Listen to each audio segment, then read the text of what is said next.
When people are grieving, tell your media to keep quiet. So if it doesn't touch you, it will touch you if you don't scream out.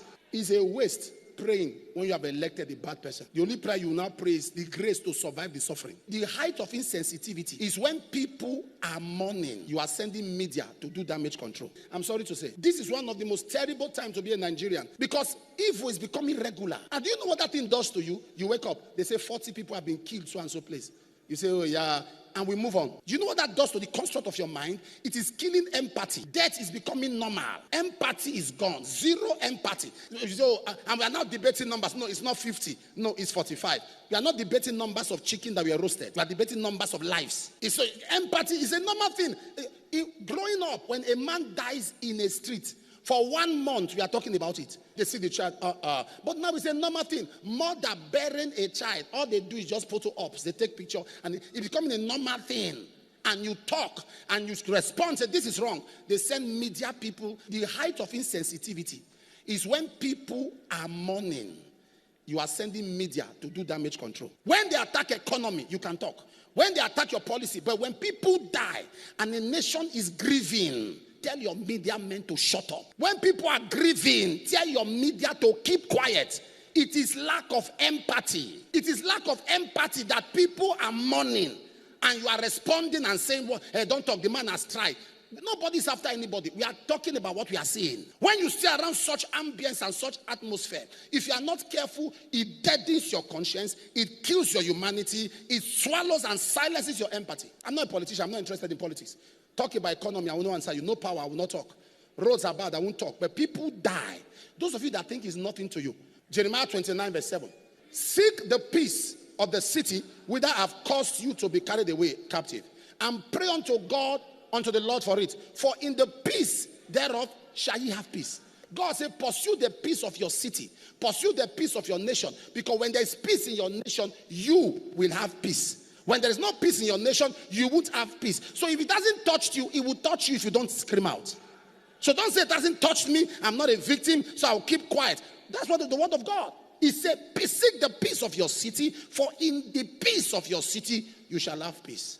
May God give us good leaders. It's a waste praying when you have elected a bad person. The only prayer you now pray is the grace to survive the suffering. Hello, everyone. That's such a powerful message from Pastor Johnson Suleman. Oh my goodness. He just said it all in that, that message. I can always say I'm not very good at watching video to the end, but this one I sat down and listened to everyone. And what's so critical is where he said it is something that it is a waste praying when you've elected bad leaders. The only prayer you can do is for you to survive the hardship.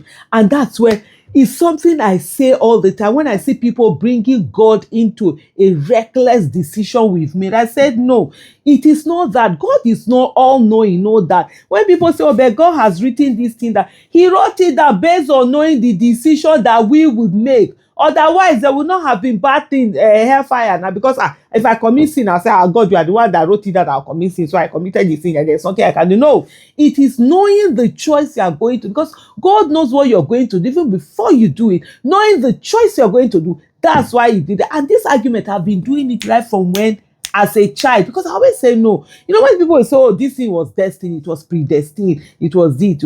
I said there are certain things that are beyond your control. You couldn't do this. But there are things that are in your control that you could have put a stop to it, but you don't put a stop to it. You do anyhow, and then you now come, you now start praying and saying that, prayers. Like I always say, God will not do for us what he has given us the capacity for us to do for ourselves. And also the other issue is on when we talk about this empathy. And it's true. Every day you hear people being killed, people are arguing it. The thing, I've said this to several. The thing I hate the most when I hear someone say that I never knew it will happen to me. The moment if I'm coming to your tweet or your message, or I hear you say, oh, I never knew it to happen. You know what I do? I shut off my mind. I just don't.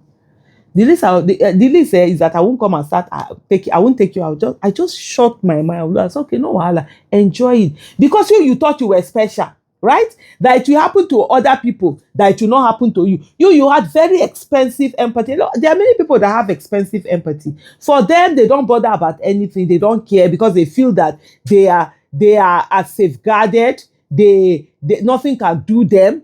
Nothing can penetrate their armor. They have all the armor. They are covered. It is the rest that are not covered. So when things are happening to the people, you see that they don't care. Even when they see you talking on this issue, carrying your, it's almost as if you are doing busybody, and they must be paying her now. It's money she's getting. They are paying her to talk about it. You know the irony of life. Yeah. With all of this ADC thing that had happened, where INEC is trying to, turn Nigeria into a one-party state. So meetings, of course, we were in committees, different things that we do. And someone was there, he was a former minister, and he now looked at me because we were sitting at the meeting. I didn't even know this, and he said, what an irony. That we used to abuse you when you were doing NSA. What's wrong with this woman? Who did it? He said to say, see us today. I said, well, that's life. Even though he said, no, we weren't abusing like that. We were just saying, for me, because I said to her, I said, for me, insults and praises are the same. There are people's opinion about me. I don't let the praises get to my head. Neither do I let the insult get to my heart. I don't. I'm the kind of person where he says, oh, Aisha, you're a good person. Mm-hmm. That's what you think. Aisha, you're a bad person. Mm-hmm. That's what you think. For me, it has nothing to do with me. I am who I am, and I always make sure that when I'm alone in my room, myself, in my thought, I am happy with the person that I am. That's all my focus. Not what people see. What people do not concern me. If you think I'm back, and if you think I'm good, and but me, am I okay with who I am? Am I still the Aisha Yusufu that I know? Am I still standing for where the truth is? Because as much as possible, I say I'm not always right, though. I'm not always doing whatever. All I do is that I try to stand where I see truth, equity, and justice. I move there. It's not that I'm telling people say, oh, she thinks she's always right. I say no. I just try to perch where truth, equity, and justice. Because for me, that's where I feel comfortable. Years from, whether it's 10 years later, you still see me there. If you see it, fine. If you don't see it, that is true. But I try as much as possible not to be the one to now come and say, no. I try to perch in that particular in that side. So that's for me. That's what I try to do. I tell people, even when you can be my enemy, you can say you want to kill me or whatever. If I see injustice against you, I will speak on it. I don't care, and I will say it as it is. And I don't care that because you have been doing something wrong and I have been holding you accountable, that if you do something right, I will say it. Tinubu that you have today, if he does something that is good, I will come and say, the illegitimate president, Mr. Tinubu, he has done this thing that is good. I will say it because it is what it is. It's not about me. It's about saying it the way it is. And for me, that is all I see. And you see what he has said here. Empathy. We are killing. People feel that things will not happen to them. So because of that, they don't bother. They don't care. The more it doesn't happen, the more it will happen. Because the next one it will happen to will be you. I always say this thing. People think, I just saying it. No. When I say it with fear. When I say it, I say I'm afraid. For the last how many years, I've thought of myself, I'm the next victim. I'm the next victim. I have what they call survivor's guilt. If something happens, I'm like, why is it that this person that's happened to them? When is it going to happen to me? Oh God. I always have that fear. When I say yesterday's victims were once survivors, today's victims were yesterday's survivors, and tomorrow's victims will be today's survivors.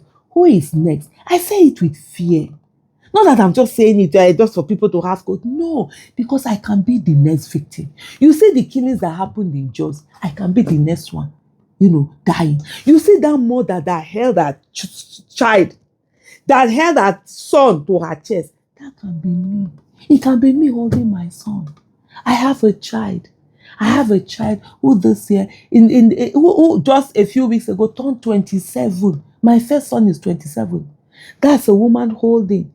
My son is even older than, because I saw her own. She gave birth to him in 2003. I gave birth to my son in 1999. And imagine what it takes to bring up a child, and somebody will now come and just like that kill your child. You don't think, when you see that woman with that child, holding that child to her son, say no, Precious, Bakamotuba, die. Precious, wake up. Precious, I beg you. Later also she was saying, and you think it can't be you? You have the audacity to wake up and say, I never knew it could be me. Who do you think it will be?